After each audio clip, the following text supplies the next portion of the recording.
21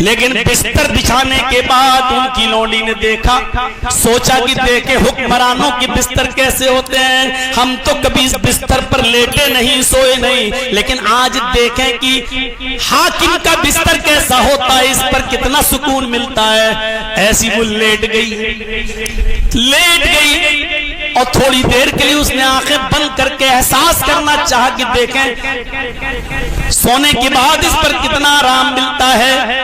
اس نے آنکھیں بند کی کہ اس کو نیند آ گئی، ابھی دیر میں آئیں گے، چلو تھوڑا سا لیٹ کر دیکھتے ہیں کہ کتنا سکون دہ بستر ہے۔ جیسی وہ لیٹی اور لیٹتے ہی اس کو نیند آ گئی، اور جب وہ گہری نیند میں سو گئی اسی وقت حمید الدین ابو الحاکم باغ میں پہنچ گیا۔ اس نے اپنے بستر پر لیٹی ہوئی اپنی لونڈی کو دیکھا تو ناگوار گزرا کہ میرے بستر پر، اس عالیشان بستر پر میری لونڈی کیسے لیٹ گئی۔ اس نے چابک نکالا اور وہ چابک اپنی لونڈی کے جسم پہ مارا، ایک ہی چابک پڑا، پھڑ پھڑا کر اٹھتی ہے۔ لونڈی کی تکلیف ہوئی، اٹھ گئی، کھڑی ہو گئی، اپنے کپڑے کو سنبھالا، اوڑھنے کو سنبھالا، سوری غلطی ہو گئی میرے آقا۔ کیسے سوئی؟ صاحب غلطی ہو گئی، بس ایسی لیٹ کر دیکھ رہی تھی، مجھے کیا معلوم تھا کہ نیند آ جائے گی۔ کھڑی ہو جاؤ، ابھی تو ایک کوڑا پڑا ہے، کھڑی ہو۔ اب بطور سزا کے وہ حاکم حمید الدین ابو الحاکم اس کو 9 کوڑے اور مار کر 10 کوڑے پورے کر لیتا ہے۔